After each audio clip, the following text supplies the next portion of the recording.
Bonsoir à tous, bienvenue dans Accès Direct. On est ensemble, on est reparti pour une nouvelle semaine pleine d'initiatives, pleine d'actu dans nos deux départements. Alors n'hésitez pas si vous voulez venir commenter sur les réseaux sociaux avec le hashtag Accès Direct sur Facebook, sur Twitter. Si vous avez des questions pour nos invités, eh bien n'hésitez pas, ils répondront et nous aussi.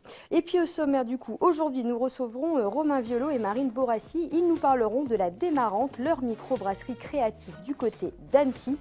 Et puis c'est lundi, on va donc parler sport avec Sébastien. Il y a du programme chargé aujourd'hui, 3 invités, notamment sur notre plateau, Michael Diemunch, qui est boxeur. Il y aura Romain Desgrands, champion du monde d'escalade par Skype. Et enfin Cécile Hernandez, snowboardeuse par Skype également. Un programme donc très chargé aujourd'hui.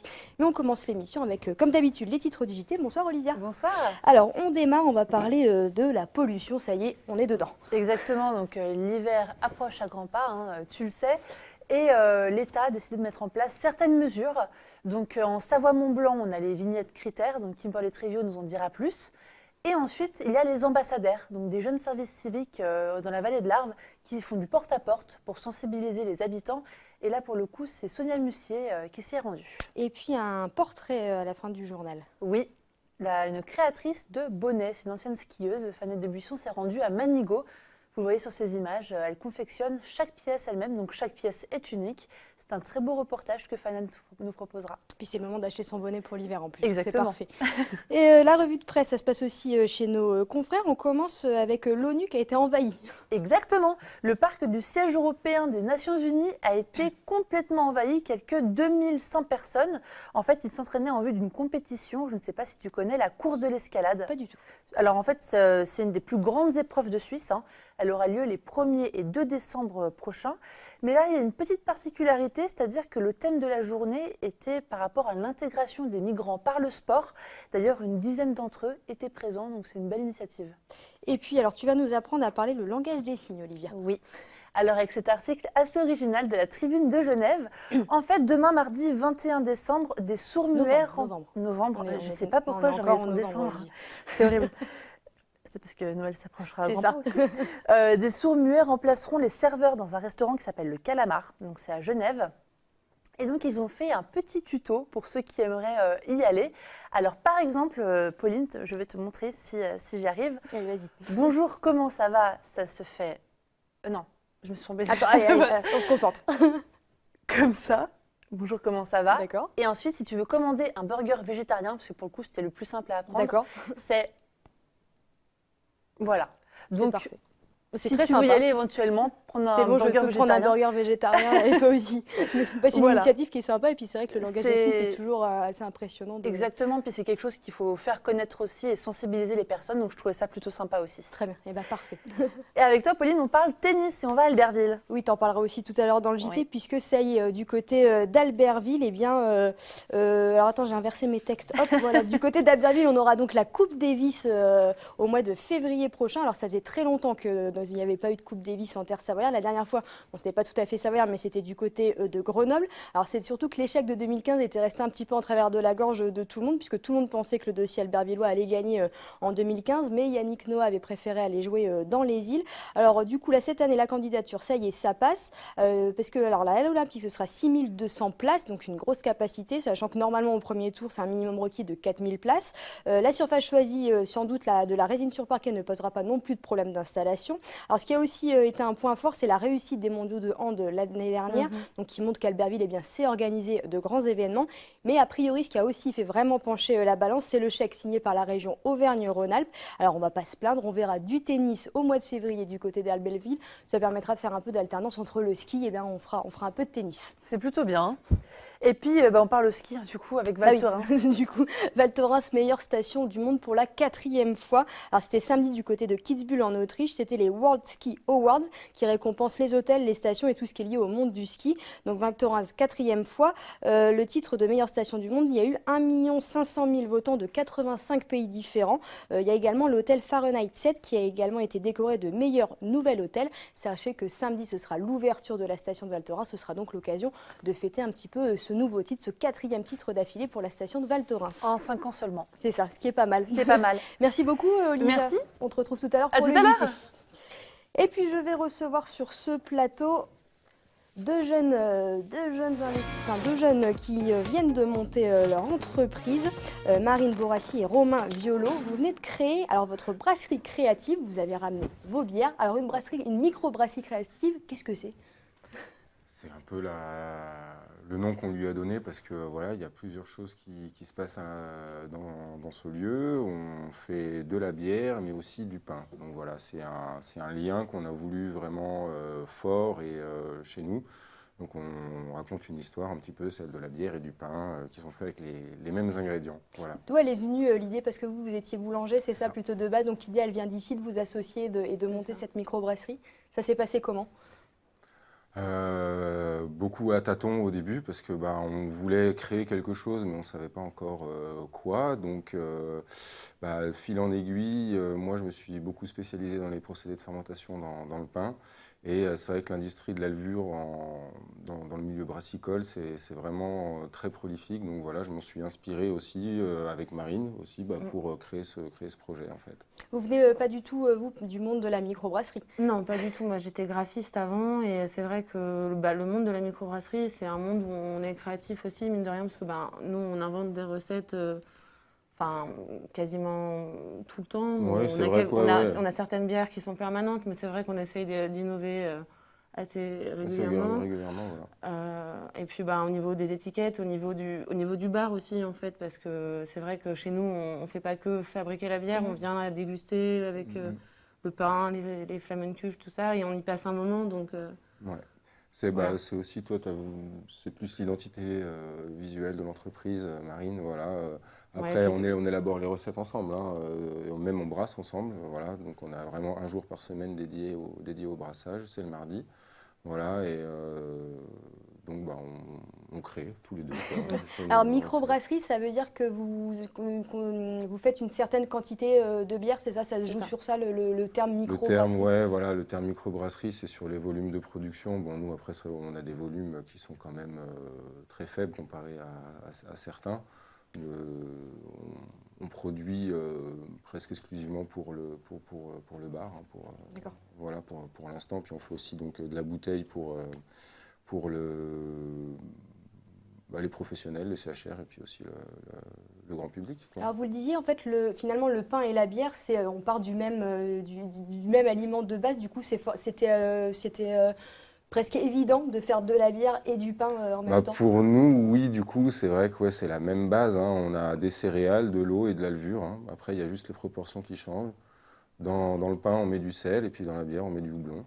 Et voilà, après, c'est un peu l'épice de la bière. Et mis à part ça, il y a vraiment tout en commun, quoi, hein. On a une fermentation qui se passe alcoolique dans le pain aussi. Hein, voilà. C'est les ferments, c'est ce qui donne le goût au pain.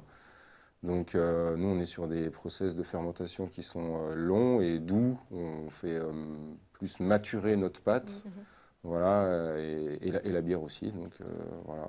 C'est un lien. C'est quoi la difficulté finalement de brasser sa bière? Il y a des difficultés ou c'est une fois qu'on a bien appris, après ça roule tout seul c'est quand même c'est vivant, donc c'est compliqué? Ouais, c'est vraiment un produit vivant. Ouais. On a encore même des surprises des fois. Hein, ouais, ça arrive, mais il faut quand même avoir un minimum de connaissances dans les procédés chimiques de fermentation. Biochimiques, ouais. Voilà. Parce qu'en fait, s'il y a un problème, il y a toujours des choses qui ne se passent pas comme prévu, et c'est vrai que s'il n'y a pas toutes tes connaissances de boulangerie sur les ferments, tu as fait des études dans l'agroalimentaire aussi, ça serait plus compliqué. Voilà, ouais. Alors, vous nous avez ramené une bière. C'en est deux différentes. Alors, c'est quoi exactement? Du coup, vous faites quoi comme type de bière? De tout? Alors, on fait de tout, voilà. Alors, là, on fait plutôt des bières de fermentation haute, en fait. Voilà, on ne fait pas vraiment de pils. Hein, on ne fait pas de pils, voilà. Les bières de fermentation basse, c'est vrai que pour l'instant, on n'en fait pas. Mais après, c'est ce qui donne le profil de bière qu'on aime le plus. Les bières de fermentation haute, on se trouve que c'est là où il y a le plus de matière, le plus de goût. Donc là, par exemple, on a une blonde d'hiver qu'on a confectionnée avec du sirop d'érable. Donc voilà, pas d'arôme, rien du tout, juste du sirop d'érable. Donc ça apporte pas un côté sucré, hein, parce que vraiment les sucres sont vraiment tout digérés par les levures, mais ça apporte une texture en bouche, un peu quelque chose de soyeux. Voilà. Et puis après, une IPA. Donc là, on est un peu dans la mode des bières très amères, depuis un petit moment maintenant. Oui. Mais donc voilà, donc là, c'est une version d'IPA faite avec 3 houblons différents. D'accord. Et du coup, vous avez combien de types de bières chez vous? Alors, c'est difficile pour l'instant. Ça change tout le temps. Ça change très régulièrement. Ouais. À terme, on va quand même mettre en place donc, une gamme de 3 bières permanentes, on va dire. Et puis 3 bières qui changent. Et 3 qui changent régulièrement. Parce qu'il faut quand même une identité, c'est-à-dire que vous cherchez aussi une identité. C'est ça, il y a certaines bières, notamment on fait une bière blanche infusée avec du thé. Alors là, pareil, ça donne pas de sucre, pas d'arôme artificiel non plus. C'est vraiment, ça apporte un côté fruité à la bière sans le côté liquoreux du sucre. Et donc ça, c'est vrai que c'est une bière que les gens recherche parce que c'est un produit particulier et du coup quand ils viennent juste pour ça et qu'il n'y en a pas. Ouais, c'est vrai que c'est un produit qu'on a bien développé. Voilà. Pareil sur la bière au seigle. Ouais, la bière au seigle, il y en a quand même qui font. On n'est pas les seuls à le faire, mais voilà. C'est vrai que les gens aiment bien notre bière au seigle. Ouais. Alors, où est-ce qu'on peut venir déguster ces bières? Donc vous vous trouvez à Annecy, ça se passe comment? C'est quel jour? Quand est-ce qu'on peut venir goûter? Alors, avec modération, on rappelle, on consomme avec modération. C'est ça, toujours. N'oublions pas. N'oublions pas. Du coup, donc, on est ouvert du mercredi au samedi de 18h à minuit. On se trouve pas très loin de la place des Romains, avenue des Îles. Ça fait la jonction entre la place des Romains et le boulevard de la Rocade. D'accord. Voilà, pour tous ceux qui connaissent. Sinon, sur Internet, on trouve votre adresse. Sur Google, il y a des itinéraires qui se mettent tout de suite. Alors, vous aviez lancé un financement participatif parce que ça coûte cher de se lancer? Alors, nous, ce qui nous a coûté cher, c'est vraiment la partie matérielle. Voilà, on a fait un gros investissement matériel, tout en inox, donc c'est vrai que ça coûte relativement cher. Donc, le projet de financement participatif, ça nous a permis de financer une cuve de fermentation, en fait. Voilà. Donc c'était un bel objectif qu'on a atteint. Donc, là, l'idée, le but, c'est quoi? C'est de se développer davantage ou de rester comme ça, de se faire connaître d'abord et ensuite de se développer plus grand? C'est d'abord de rendre pérenne ce qu'on a réussi à faire maintenant. Je pense que oui, c'est déjà énormément c'est une charge de travail. Voilà, ça fait 11 mois qu'on a ouvert, donc là, on est encore dans pas dans le rush de l'ouverture, mais bon, c'est vrai que ça a bien démarré, ça mais a bien pris, voilà. Il faut vraiment beaucoup travailler. Ouais, c'est ça. On a vraiment une partie production, c'est pour ça qu'on n'ouvre que 4 jours par semaine au public. Oui. Parce que derrière, il faut bien faire la bière. Et puis il faut l'embouteiller, il faut tout ça. Enfin, il y a tout c'est non-stop, c'est une aventure un peu folle. C'est prenant, mais c'est tellement passionnant. C'est vraiment, voilà, je pense qu'on a vraiment réussi à créer notre activité, enfin ce qu'on aime faire aussi. Voilà, c'est peu commun d'associer la boulangerie et la brasserie, mais du coup, c'est vrai que ça nous passionne. Et puis voilà. Et puis vous avez aussi, donc vous m'avez ramené, on a des petits visuels, donc des dessous de verre avec le nom. C'est pareil, c'est vous qui les avez fait du coup? Voilà, ça c'est la partie de Marine, avec la partie artistique. Voilà. C'est ça. 3, hop, voilà. Comme ça. Et il y a la petite carte, la mini carte postale où on retrouve donc au dos les horaires. C'est ça, le numéro de téléphone. Le numéro de téléphone, et vous faites aussi des initiations et des événements musicaux. Ça aussi, ça permet de brasser, sans le mauvais jeu de mots, de brasser du monde et de faire découvrir. Puis il y a vraiment une partie restauration aussi sur place. Du coup, on fait les flamencuches, donc toujours avec cette pâte sur le vin de bière. On a une spécialité, donc les flamencuches. Donc voilà, on propose vraiment une restauration rapide, mais une vraie restauration sur place. Et on peut acheter, donc on peut consommer sur place, mais sinon on peut acheter à emporter. Oui, exactement. Ouais. Que ce soit les bières ou les flamencuches ou le pain d'ailleurs, enfin tout. Très bien. Et donc on vous retrouve donc, là, ça s'appelle la Démarrante Microbrasserie Créative, 21 avenue des Îles à Annecy. Merci beaucoup d'être venu sur notre plateau. Merci à vous. Et puis bon courage et puis on vous souhaite longue vie à cette microbrasserie et à ces bières. Merci beaucoup d'avoir été avec nous. C'est très gentil. Merci. On est donc lundi, donc forcément on parle sport avec Sébastien qui me rejoint sur ce plateau. Salut Sébastien. Bon, la bière c'est pas trop pour les sportifs, si quand même après. Ouais, je pense qu'après pour la troisième il mi-temps. paraît-il que ça fait du bien. Oui, il paraît que ça, voilà, donc c'est pas mal. Alors aujourd'hui, c'est un programme pas mal de sport, très chargé. pas mal de choses. On va parler snowboard, on va parler escalade et on va parler boxe avec mon invité qui nous rejoindra tout à l'heure, Mike Diemunch. Mais on démarre avec du snowboard. On est en ligne avec Cécile Hernandez par Skype normalement. Cécile, bonsoir. Bonsoir. Merci d'être avec nous. Avec plaisir, merci. Alors, à un petit peu plus de 3 mois des Jeux paralympiques de Pyeongchang, comment se passe la préparation? Eh ben, on a commencé déjà la semaine dernière par une première série de Coupe d'Europe et Coupe du Monde en salle en Hollande, à Landgrave. Donc, c'est pas une neige vraiment représentative. Moi, je reviens de 5 mois de blessure, donc j'ai été hors circuit pendant 5 mois. Donc, c'était vraiment un test. Et puis ça s'est pas mal passé puisque je fais deuxième en Coupe d'Europe et les 2 épreuves de Coupe du Monde derrière, je fais 2 et 2 et pas très loin de la première. Donc c'est super encourageant parce que j'avais que 10 jours de snowboard dans les pattes. Et donc du coup, c'est de bon augure. Il faut que déjà je revienne bien de ma blessure et après on sera vraiment à fond. Cette blessure, ça a été un sacré frein dans cette préparation, on imagine? Ben, ça a été un frein, mais j'ai beaucoup appris quand même parce que j'ai appris qu'on se remet d'une grave blessure. Donc, c'était un entraînement en skate. Le 25 mai, je suis tombée. Et du coup, j'ai appris que je pouvais revenir. J'ai appris sur moi, j'ai appris la patience. Donc, c'était pas gagné. Mais bon, c'est bien, je suis contente. Je pensais pas, normalement, le snowboard était prévu pour début d'année. Et finalement, on est au mois d'octobre. Vous êtes en avance. Et je suis en compète. Alors, vous êtes vice-championne paralympique de snowboard cross avec une belle médaille d'argent obtenue à Sochi. Vous visez l'or pour Pyeongchang? Ben, forcément, on s'entraîne pour. Donc, j'étais un peu l'invitée surprise aux Jeux de Sochi. Donc là, ça fait 4 jours. Ça va faire 4 ans plutôt que je me prépare pour cette grande compète. Donc forcément, on vise la plus haute marche du podium, oui. Alors, cette saison 2017, elle a classé dans les bons crus, puisqu'en plus de cette qualification olympique, vous avez remporté 2 médailles d'argent lors des mondiaux au Canada.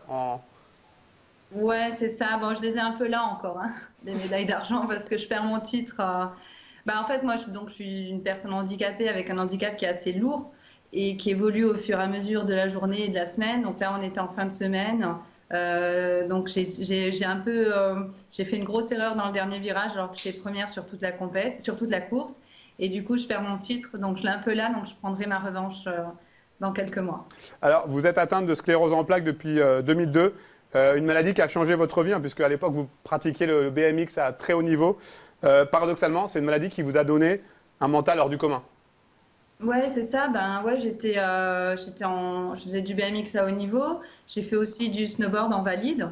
Et voilà, en 2002, ma vie a totalement basculé. Et effectivement, soit tu te bats, soit tu t'abats. J'ai décidé de me battre après avoir eu une grosse période où il y a la dépression qui s'est un petit peu installée. Donc j'ai décidé de me battre. Et effectivement, la maladie, elle m'a forgé un mental en acier, un mental de gagnante. Et tous les jours, je me bats contre cette maladie. Et le snowboard m'aide beaucoup. Cette passion pour le sport m'aide beaucoup pour faire face à cette maladie qui est très sournoise et très capricieuse. J'ai une question. Justement, quel impact votre maladie elle a sur votre sport tous les jours? Quel impact ça a? Alors, l'impact, donc moi j'ai de gros troubles de l'équilibre. Donc j'ai tendance à basculer en arrière, donc c'est pour ça un petit peu l'accident en skate au mois de mai. J'ai une grosse faiblesse musculaire et j'ai une spasticité, donc c'est quand même un critère frappant dans la sclérose en plaques. En fait, mes jambes restent raides. En première ligne sur un border cross, ou en banc slalom, je vais avoir assez de souplesse, on va dire, même si c'est pas vraiment le mot, mais je vais pouvoir faire des allers-retours sur mes jambes, donc ce que demande le snowboard. Et petit à petit, une raideur va s'installer dans mes jambes et dans mes bras. Et petit à petit, je vais garder la même position sur le reste du tracé. C'est assez compliqué. Je suis plus explosive. Quand on est au départ, il y a forcément un facteur d'explosivité qui se crée. Donc moi, j'ai un déclenchement qui est un peu plus lent, donc j'ai tendance à sortir un peu plus tard du start. Et je me rattrape sur le tracé. Il faut conjuguer, il y a une grande fatigabilité aussi qui s'impose à moi. Donc on fait en sorte d'adapter les entraînements. Alors la course, je la subis parfois, mais en tout cas je suis quand même très heureuse de pratiquer ce sport avec ma maladie. Vous êtes une touche à tout, puisqu'il me semble que vous vous êtes aussi attaqué au Mont Blanc, si je dis pas de bêtises. Non, ah, pas du tout. Pas encore. Alors, c'est peut-être Ça un sera, projet, ça mais sera pas peut-être un du objectif. Ça Non, sera peut-être un c'est objectif. pas. Pour l'instant, je me consacre vraiment au snowboard. Après, j'ai plein de projets, mais pour l'instant, c'est le snowboard. Il y a un petit mur de neige qui s'arrête après la date du 18 mars. Après la fin des Jeux, on verra après ce qui va se passer, mais pour l'instant, je ne suis concentrée que sur les Jeux. Dernière chose, en parallèle de votre carrière de sportif de haut niveau, vous animez des conférences hein, sur le dépassement de soi. C'est quoi? C'est que vous avez C'est envie ça. de transmettre votre vécu? Bah, c'est ça, parce que j'anime beaucoup de conférences aussi bien auprès des gens qui ont une sclérose en plaques, mais aussi bien dans l'entreprise, parce que j'établis des ponts entre le monde du sport et le monde de l'entreprise, et surtout le monde du handicap, pour donner une belle image, une bonne image du handicap, et dire que ben voilà, on peut se dépasser, on est des gens en deux mots extraordinaires, et que j'essaie de témoigner que je me suis autant tout s'est écroulé un matin d'octobre 2002, autant tout s'est reconstruit et de la plus belle des manières. Merci beaucoup Cécile. Bon courage pour les Jeux de Pyeongchang qui se dérouleront, on rappelle, du 9 au 18 mars prochain. On prendra de vos nouvelles. C'est ça, merci beaucoup. Merci beaucoup. Seb, on continue avec ton invité. Alors lui aussi, il mène un combat, c'est pas le même, mais il mène un combat quand même. Alors, on va parler boxe. Bonsoir, Mike Diemunch, d'Almas Fight Academy. C'est ça. Alors, en amateur, vous comptez 16 combats, avec 14 victoires, 2 défaites. Voilà. Et vous avez récemment eu votre premier combat professionnel, combat qui s'est soldé par une victoire. Voilà, ouais, premier combat pro à la maison. C'était pas évident, dur à gérer, d'autant plus c'était à la maison, quoi. Donc, vouloir faire bonne impression. Devant la famille, devant les amis. Devant la famille, devant les amis. Prouver aussi dans le monde de la boxe qu'on était capable, qu'on pouvait représenter le club avec le coach. Donc forcément, d'autant plus qu'en plus de ça, on a gagné. Donc une grosse satisfaction, quoi. Qu'est-ce que ça représente, le fait de démarrer une carrière professionnelle à 29 ans pour vous? Ben, c'est dans le monde de la boxe, c'est tard, oui et non. Tout dépend des échelons qu'on va passer, quoi. Si on arrive à faire de gros combats, si on a la chance de prendre de bons boxeurs expérimentés, pourquoi pas avoir une bonne chance de décrocher, faire un championnat de France l'année prochaine, tout ça, ça pourrait être pas mal, quoi. On voit des images sur l'écran géant. Merci à Patrice Parisien pour ces images donc, de votre combat. Ouais. Il y avait de la pression, voire de l'appréhension après cette première joute professionnelle? Beaucoup de pression, ouais. Beaucoup de pression. En plus de ça, le boxeur que j'ai pris était beaucoup plus grand que moi. Donc j'ai pris pas mal de risques dans le combat. J'ai vouloir casser la distance, à demi-distance pour l'approcher, pour marquer des points. On s'oppose plus au danger. Et ouais, non, j'ai beaucoup de pression. Et après, une fois qu'on est dans le combat, que le premier round il a commencé, on a pris 2 ou 3 coups et on oublie tout, quoi. On se met dedans et c'est parti. C'est lancé, c'est dans le bain, quoi.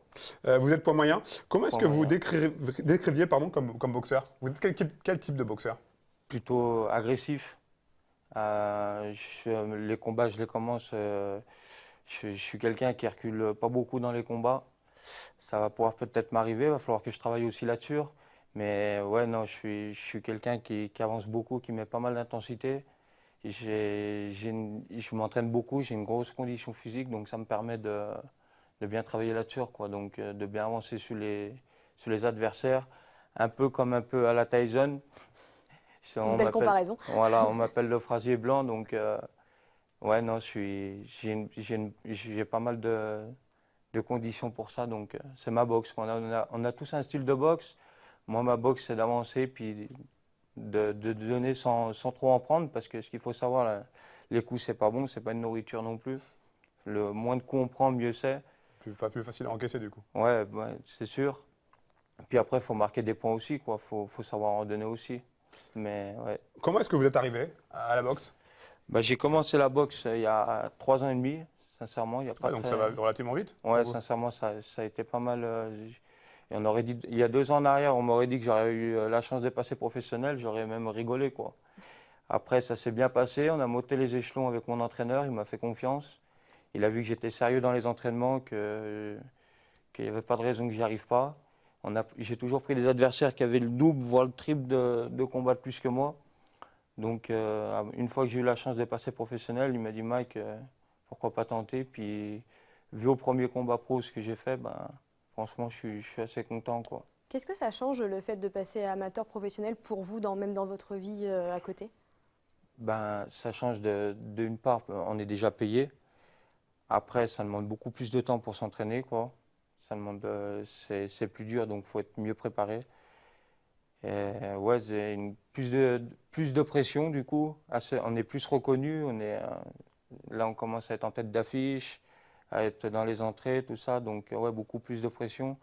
Et c'est toujours une bonne expérience à prendre, quoi. Si on passe à côté d'une chance de boxer en tant que professionnel, surtout que c'est un plaisir à la base, pas envie d'avoir des regrets plus tard, quoi. Vous êtes licencié, donc on l'a dit en début d'émission, au club d'Anmas Fight Academy. Ouais. Grosse structure hein, dans le département. Qu'est-ce qu'elle vous apporte justement, cette structure? Ben, Fondée, on le signale, par Farouk Benatia, pour ceux qui ne Farouk sauraient pas. Benatia, ouais. Ben, la chance de pouvoir boxer, de faire son plaisir, quoi, avant tout, parce que c'est un plaisir, hein, faut prendre du plaisir aussi sur le ring. Et ça peut apporter pas mal de choses. Ça apporte que du bien. Enfin, moi, avant tout, le plaisir, quoi. Je regarde que ça avant tout. Après, ce qui est bon à prendre, si on peut faire un chemin dans ce domaine-là, c'est sûr que ça serait pas mal, sincèrement. Un mot sur votre coach, Farouk? Ben, un homme qui est sérieux. Si je suis là maintenant, c'est beaucoup grâce à lui, quoi. Il m'a fait beaucoup travailler, un homme de cœur qui s'investit beaucoup dans le monde de la boxe. Ce qu'il faut savoir, il y a 2 ans en arrière, 3 ans en arrière, on était vraiment un petit club, hein. Sincèrement, on était vraiment un petit club. On avait quoi? Une trentaine de licenciés. L'année dernière, on est monté à 204 licenciés. Ah oui. Cette année, là, on est à 174. On a fusionné aussi avec Gaillard. Ça nous a permis de récupérer la salle de Gaillard. Donc ouais, ça commence à grossir, à prendre pas mal d'ampleur. Ouais. Qu'est-ce qu'on peut vous souhaiter pour la suite de votre carrière? La victoire? En espérant. Alors, il y a déjà un deuxième combat de prévu en professionnel. Voilà, ouais. Dans 2 semaines, à Pontcharra. Dans 2 semaines, ouais, mon deuxième combat professionnel à Pontcharra. On verra bien. On croise les doigts? Ouais, on croise les doigts. On va Contre un grand, contre un grand aussi? Je sais pas, je regarde jamais les adversaires.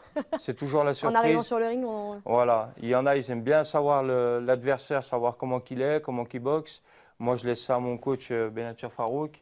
C'est lui qui prend le rôle du travail. Puis moi, j'y vois le jour du combat, quoi. Un peu moins de pression comme ça aussi, on y pense moins, et mieux c'est. Merci beaucoup en tout cas. Ben, merci Bonne à continuation. vous, puis merci encore de l'invitation. Hein. Merci beaucoup. Alors, on termine ce marathon de sport, Seb. On termine avec de l'escalade avec notre invité. Avec une très très bonne nouvelle, puisque Romain Desgranges, que nous avons en ligne, normalement. Romain, est-ce que vous m'entendez? Oui. Bonsoir. Merci d'être là. Déjà, félicitations pour cette superbe performance. On rappelle, hein, vous avez remporté cette année la Coupe du Monde d'escalade en difficulté.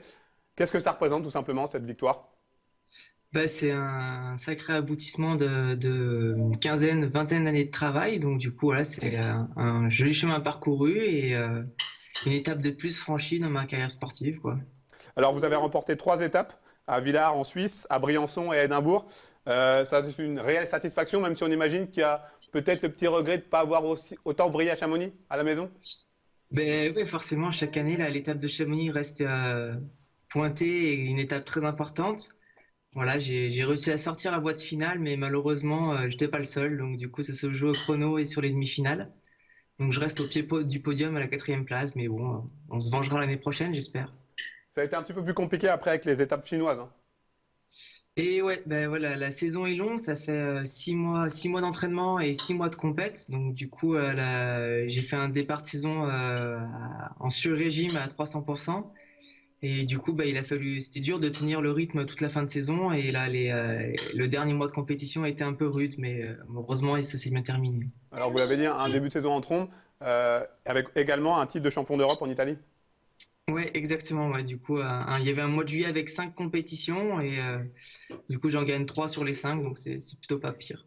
Maintenant que vous avez remporté la Coupe du Monde, j'imagine que l'objectif ultime, c'est peut-être d'être sacré champion du monde à Innsbruck en 2018 lors des championnats du monde. Exactement, bien renseigné. Oh, c'était pas compliqué. Du coup, voilà, le chrono est déjà parti. Le prochain championnat du monde, c'est dans 10 mois en Autriche. Donc, du coup, c'est pour l'instant la plus grosse compétition qui existe en escalade. Donc, du coup, là, c'est parti. Il manque plus que ça pour pouvoir faire le grand chelem des compétitions. Et Donc on croise les doigts, maintenant il n'y a plus qu'à s'entraîner. Bon, en tout cas, c'est tout le mal qu'on vous souhaite. Alors moi j'ai une question. Alors, parce qu'il y a l'épreuve, l'escalade devient olympique. Est-ce que ça change quelque chose? Est-ce que ça change la donne pour vous? C'est les Jeux Olympiques, vous pourriez y participer ou c'est encore ou pas du tout? Actuellement, pour l'instant, moi je suis vraiment concentré sur les championnats du monde.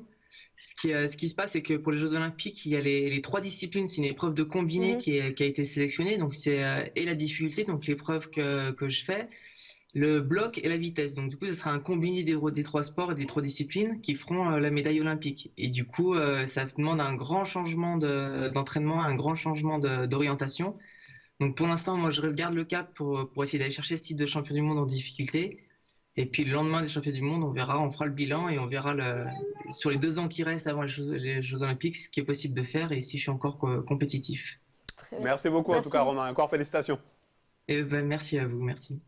Seb, il nous reste un petit peu de temps pour faire les résultats sportifs du week-end. Comme il est de coutume, on commence avec du football. Match nul pour le FC Annecy du côté du Jura Sud, 4e match sans victoire pour les Annéciens. En National 2, National 3, défaite pour Chambéry du côté de l'Auvergne avec une défaite à Chamanières. Et en D2 féminine, sans jeu de mots aucun, le chemin de croix continue pour Croix de Savoie-en-Billy qui s'incline contre le leader Dijon, 3-0. En basket, 6e journée, défaite d'AMSB du côté de Poitiers, 63-60. Là aussi, le début de saison est compliqué pour AMSB, 17e sur 18. En rugby, pas mal de résultats avec en fédéral de Rumilly-Voiron, victoire de Rumilly 30-25. Rumilly est premier. Fédéral de toujours, 8e journée, le derby avec la victoire d'Annecy du côté de Montmélian 17-16. Prochaine journée ce dimanche, j'y serai, le derby entre Annecy et Rumilly. En hockey sur glace, défaite de Chamonix contre Gap en Ligue Magnus. En division 1, défaite là aussi pour Annecy contre La Roche-sur-Yon. Avec par contre une victoire une défaite pour Mont-Blanc contre Neuilly-sur-Marne et une victoire pour Courchevel, Méribel, Pralognan contre Cholet. Du handball, encore. On continue avec cette victoire de Courchevel, Méribel, Pralognan qui s'impose contre Cholet, 6-5. Un résultat de handball avec une victoire, la victoire de Chambéry contre Tremblay, 33-29. 3e victoire de suite pour Chambéry qui a enfin lancé sa saison.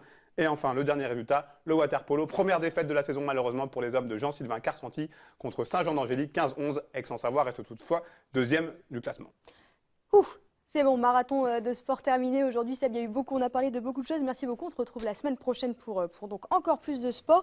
Tout de suite, vous retrouvez le JT avec Olivia Boisson. Nous, demain, dans Accès Direct, nous parlerons du festival Migrants en scène. Valérie Klein viendra nous parler également des hypnochœurs. Et puis enfin, nous parlerons patinage artistique à l'occasion du Glisse et Music Show. Tout de suite, donc le JT avec Olivia Boisson. Moi, je vous dis à demain dès 18h.